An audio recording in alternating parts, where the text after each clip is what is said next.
नमस्कार दोस्तों, आज हम कक्षा 8वीं गणित विषय के अंतर्गत अध्याय 2 घातांक पर चर्चा करेंगे।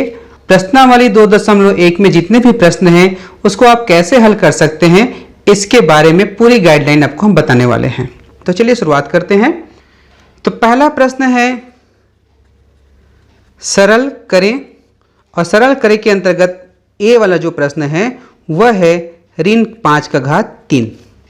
देखिए, आपके पुस्तक में जो प्रश्नावली के प्रश्न दिए हैं ऋण 5 का घात 3, ये आपके हल करने के लिए है।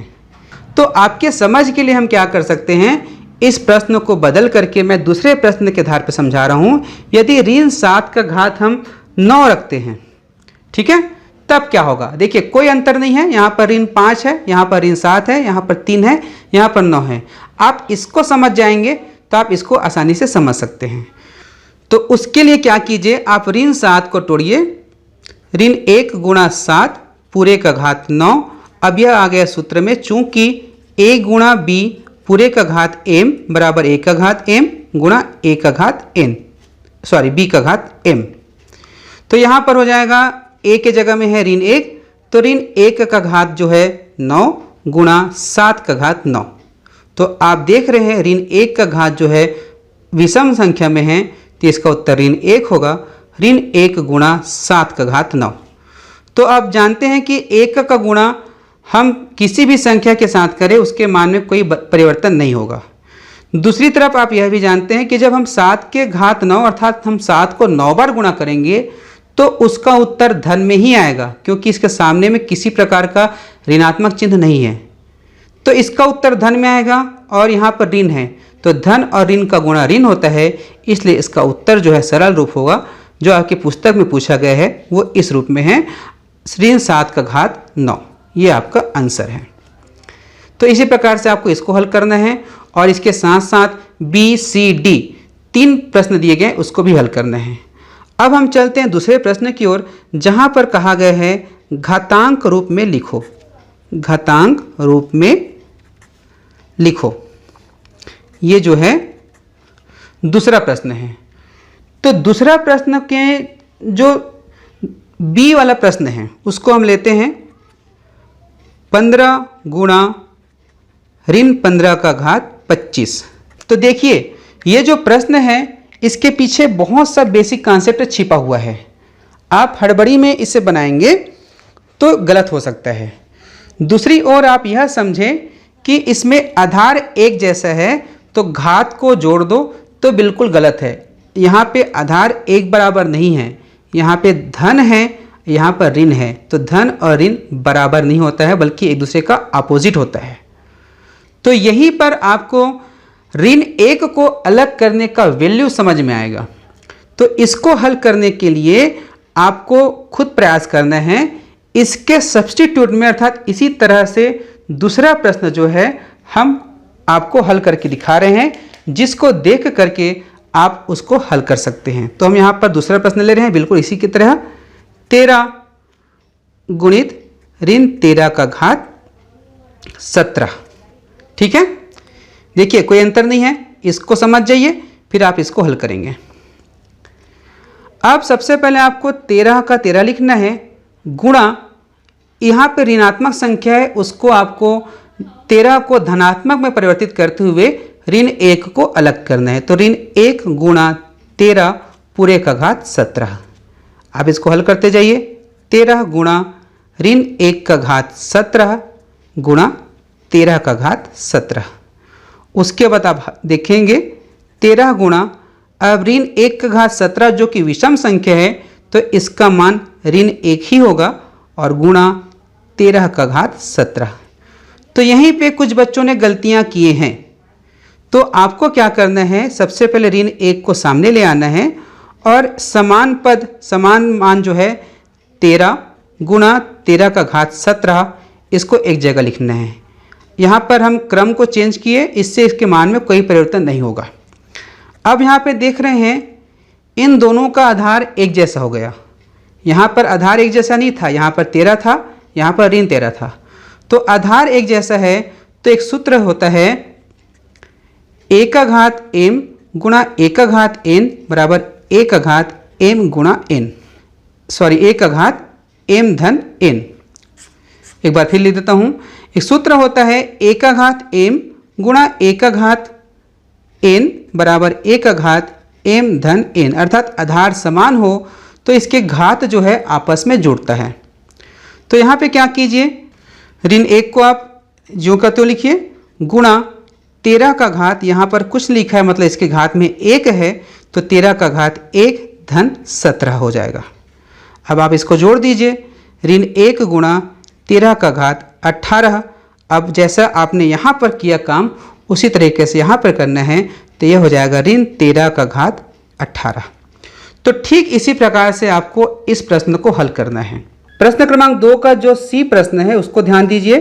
उसमें लिखा है 12 का घात 5 भागित ऋण 12 का घात जो है 3 दिया गया है। इसको आपको हल करना है, तो इसको आप ही हल करेंगे, लेकिन इस प्रश्न को आप कैसे हल कर सकते हैं इसको समझाने के लिए हम एक नया प्रश्न ले रहे हैं जिसका स्वरूप बिल्कुल इसी तरह से है। 18 का घात 7 भागित ऋण 18 का घात 5 हमने ले लिया। अब यदि आप दोनों में तुलना करेंगे तो आप देख रहे हैं कि स्वरूप में कोई परिवर्तन नहीं हुआ है। पहली संख्या का घात विषम संख्या है, दूसरी संख्या का घात भी विषम संख्या है। हमने उसी आधार पर दूसरा प्रश्न लिया है। यदि आप इस प्रश्न को हल कर लेते हैं तो इसको भी बड़ी आसानी के साथ हल कर लेंगे। यदि आप इसको इस रूप में देख रहे हैं, a का घात m भागित a का घात n बराबर a का घात m ऋण n, तो आप गलत रूप में देख रहे हैं, क्योंकि यहाँ पर सूत्र में देखिए a का घात a, यहाँ पर a आधार है, यहाँ पर भी आधार a है, दोनों एक जैसा है। इस आधार पे यदि इसमें तुलना किया जाए तो इसके आधार में 18 है, इसके आधार में ऋण 18 है, तो दोनों संख्या बराबर नहीं है, तो हम यहाँ पर इस सूत्र का प्रयोग नहीं कर सकते। सूत्र में जो आवश्यक शर्त है वह यहाँ पर पूर्ति नहीं हो रहा है, तो इस सूत्र के आधार पर हम नहीं कर सकते। तो देखिए अब आपको क्या करना है, यहाँ पर 18 का घात 7 है, इसको उसके बटे में लिख दीजिए ऋण 18 का घात 5। ऐसा इसलिए क्योंकि भाग का चिन्ह है और भाग के चिन्ह को हम बटे के रूप में लिख सकते हैं।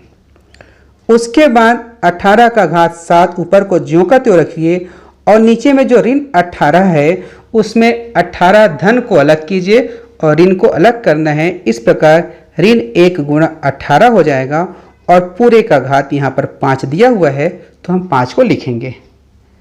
इसके बाद इसको तोड़ेंगे तो यह जो है a गुणा b का घात m बराबर a का घात m गुणा b का घात m के फॉर्मेट में आ गया। तो यहाँ पर हम इसे लिखेंगे 18 का घात 7 बटे ऋण 1 का घात 5 गुणा 18 का घात 5। ठीक है, यहाँ तक क्लियर है, इसमें आपको कोई डाउट नहीं होनी चाहिए। उसके बाद आप देख रहे हैं, इसको फिर से उतारिए, 18 का घात 7 बटे, अब देखिए ऋण 1 का जो घात है वो विषम संख्या है, तो इसका मान ऋण 1 होगा और यह हो जाएगा गुणा 18 का घात 5। और यदि हम इसके सामने में भी 1 लिख देंगे तो इसके मान में कोई परिवर्तन नहीं हुआ। ऐसा इसलिए क्योंकि हमें 1 बटा ऋण 1 को अलग करना है। इसके बाद आप क्या कर सकते हैं, इसको 1 बटा ऋण 1 गुणा 18 का घात 7 बटे 18 का घात 5। तो अब आप देख रहे हैं इन दोनों संख्याओं का जो आधार है वो बिल्कुल बराबर हो गया। अब आप इस सूत्र का प्रयोग इस स्थान पर कर सकते हैं। तो उस सूत्र का प्रयोग करेंगे तो आप जानते हैं 1 बटा ऋण 1 का मान ऋण 1 होता है गुणा 18 का घात 7 ऋण 5। ये कैसा होगा, यह होगा a का घात m भागित a का घात m भागित a का घात n बराबर a का घात m ऋण n के फॉर्मेट में के सूत्र में। अब इसको आप हल करेंगे तो आप पाते हैं, इसको हल करने पर यह हो जाएगा ऋण 1 गुणा 18 का घात 2, उसके बाद ऋण का गुणा इससे करेंगे तो हो जाएगा ऋण 18 का घात 2 और यही इसका आंसर है। कौन से प्रश्न का? इस प्रश्न का आंसर है। तो आपने जिस प्रकार से इस प्रश्न को हल किया उसके क्रम को देख लीजिए। ठीक इसी प्रकार से आपको सी नंबर के प्रश्न को हल करना है और जब आप हल करेंगे तो इसका उत्तर आपको क्या मिला उसे कमेंट में अवश्य लिखकर बताइए। जो तीसरा प्रश्न है उसमें यह कहा गया है कि नीचे दिए गए कथनों की सत्यता की जांच कीजिए। तो जांच करने के लिए आपको दो काम करना होगा। पहला, ये एक प्रश्न नहीं है, ये जो है दो प्रश्न हैं, दो अलग अलग प्रश्न हैं। इसमें शर्त यह है कि जब आप इसको हल करेंगे तो इसमें उत्तर जो प्राप्त होगा उसके जब आप इसको हल करेंगे तो इसमें जो उत्तर प्राप्त होगा यदि दोनों बराबर हैं तो आप कहना जो दी गई कथन है वो सत्य है, और यदि दोनों का उत्तर अलग अलग होगा तो आप लिखना कि दी गई कथन जो है सत्य नहीं है। अब आप इसको हल करना तो समझ ही गए हैं। अभी हमने क्लियर किया कि इस प्रकार के प्रश्नों को आप कैसे हल कर सकते हैं, इसको भी हमने बता दिया। तो आप इन दोनों प्रश्नों को अलग अलग हल करना, उसके उत्तर को चेक करना कि वे बराबर है या नहीं है। यदि बराबर होंगे तो दिया गया कथन सत्य है। तो इस प्रकार से आप प्रश्नावली 2.1 के सभी प्रश्नों को खुद से हल कर सकते हैं। तो उम्मीद करता हूँ इस वीडियो में आपको समझ आया होगा कि आप प्रश्नावली 2.1 के प्रश्नों को कैसे हल कर सकते हैं। प्रश्नावली 2.2 के प्रश्न आप कैसे हल कर सकते हैं, यह जानने के लिए हमारा अगला वीडियो अवश्य देखिए। धन्यवाद।